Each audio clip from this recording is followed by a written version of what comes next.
The stories that make up Iowa's identity For me, Iowa means peace, tranquility, supporting each other. are your stories. His will and determination to live a full life. When I was at my lowest point in life, battling cancer, I cleared that driveway that you came up. And Local 5 is there to celebrate them with you. This is our family heritage. I look at that as kind of a unique legacy that we'll all leave. Watch more of your stories on Local 5 News.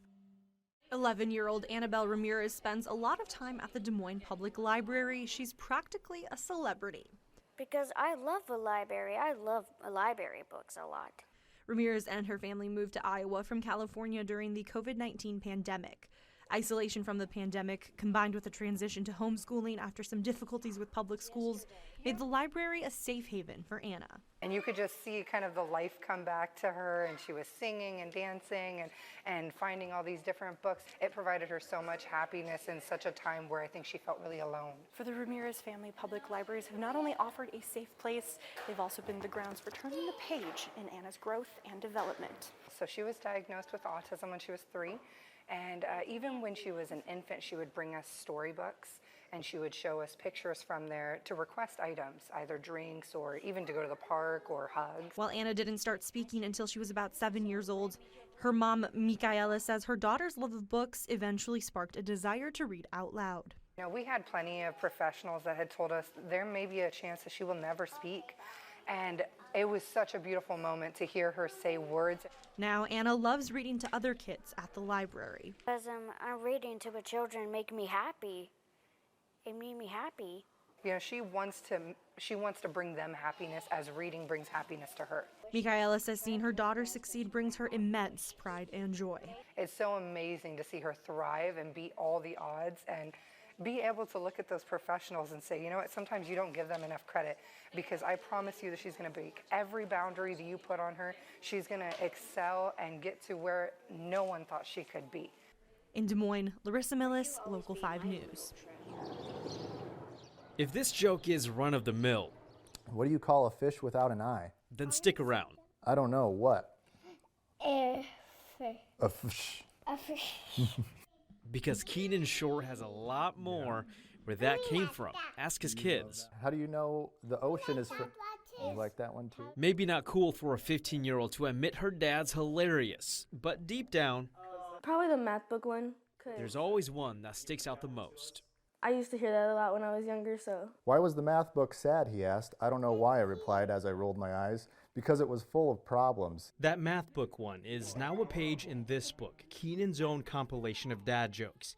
He wrote My Dad's Jokes, and a local artist near him in Fort Dodge illustrated the book, now for sale to the public. Originally, it was just something I was going to do for the kids, maybe get 1 or 2 copies made or something for them. And then I was like, you know, maybe see where it can go. And it's something that is so far outside of my comfort zone. All of what's happening right now is so far outside of my comfort zone. We'll move it back again. Keenan confided in his wife, Lydia, while he worked on the book. But to his relief, the kids flipped out when they saw it. Were you going to surprise us? Mm-hmm. Thank you. That's the most meaningful validation for Keenan. His kids are the reason he wrote the book in the first place. That's why some pieces of it are personal, like the character inspired by Annalise. That's Annalise's kids. That's me. In like 40 years. That's me. I adopted her when she was 8, and it was she came into my life when she was 4, when Lydia and I started dating, and so we've built this really kind of special bond because I kind of came from the same background as she did. They've all bonded through the dad jokes, but in the end, the humor is just Keenan's introduction to this love letter for his kids. However their lives play out, just having that be something that they remember of me, of how much I wanted to make them smile and laugh, and just how much I love them. Run-of-the-mill jokes. You like this one? Yeah. Then I became a mom, and now my dad's jokes are not just for me anymore, they're for my children. With the dad's touch to let his kids know how special they are. In Fort Dodge, Chanu Herb, Local 5 News, we are Iowa. If there's ever a time to run through a library, this was the day. 6-year-old Adeline seeing her dream come to life. A colorful place for her classmates at Earlham Elementary to enjoy a good book. She loves to read. She loves to imagine. She's a creative little girl. At the time, she was very involved in Fancy Nancy books. The time her mom Summer is referring to was a diagnosis of brain cancer at age 4. At that time, a happy day like this may have seemed so far off. Adeline went through a 16-hour surgery and came through like a champ. And she came out of surgery talking, singing. We have a video of her singing, and she was about a few hours post-op. She was singing Baby Beluga in a wheelchair, more or less, and we were just amazed that she had memory, motor control, things of that sort. It was just, it's amazing. It was a miracle. When it was time for her Make-A-Wish, Adeline took an unusual route. No Disney trip, no theme park. This is where she set her sights. Adeline wanted to overhaul her school library. Wish granted. Between the school in collaboration with the Make-A-Wish organization, they took our dream and just made it so much better than what we thought it was going to be. Her parents watching on as she and her classmates enjoy their new space, a moment that came through the blessing of community and the imaginative heart and giving spirit of one little girl. I don't even know if I can put it into words, because this is a accumulation of an entire community saying, yes, we accept this and we want to make this a special place for every child in this school. And to see something that was just a wish, come full circle is really incredible, really incredible. Reads a lot and travels widely, sees much and knows much. Oskaloosa High School Spanish teacher Tim Foster is fostering the minds of his students one book at a time. I've had so many students who they're kind of burnt out on reading. They don't enjoy it anymore in English. But to do it in Spanish almost gives them a little escape, or gives them a reason to fall in love with reading again. Foster was named one of only 8 inaugural National Book Foundation Teacher Fellows this year, chosen from applicants across the country. He'll receive a $3,000 stipend, as well as a $2,000 grant to purchase books for his classroom. He says it's an honor he was chosen. I was very surprised.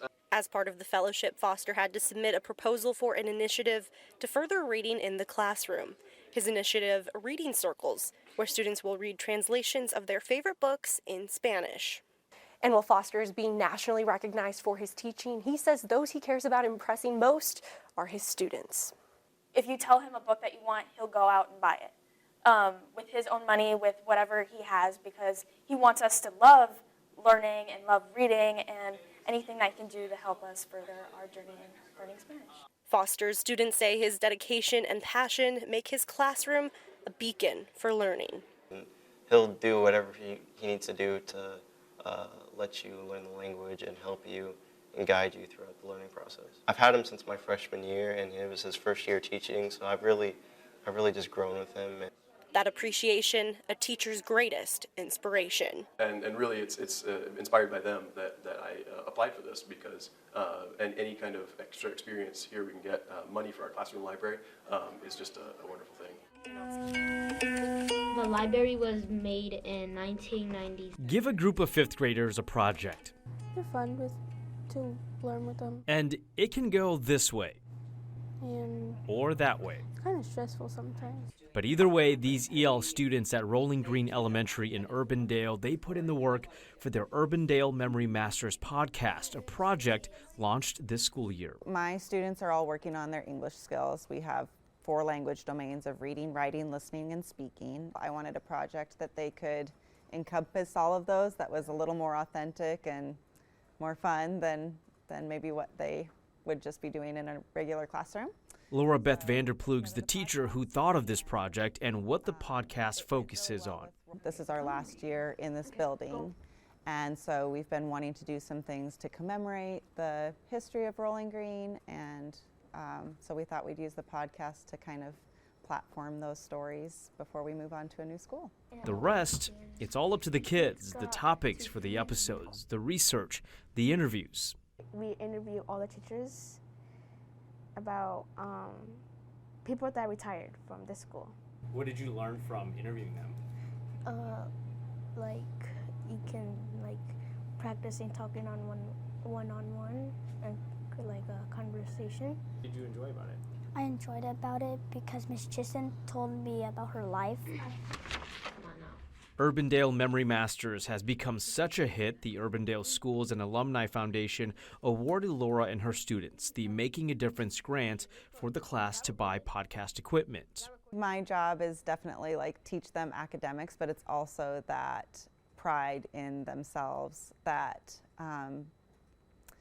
you know, we can say that they're English learners, or we can say that they are bilingual or multilingual. You know, there's a difference even in that. Just showing them that they can be leaders in our school, that they can bring new things and like really be game changers within their community. By bringing the past to a new age medium, these students are educating themselves and their listeners. I think it will be funny for them when they're in high school. They can go back and listen to themselves as fifth graders, which is just kind of a fun thing and maybe a scary thing. I just think the autonomy piece is so powerful that they will see that they made a difference and they had an impact and people listened to them and they had something important to say. Important, even when the cameras stop rolling. You have 27% back.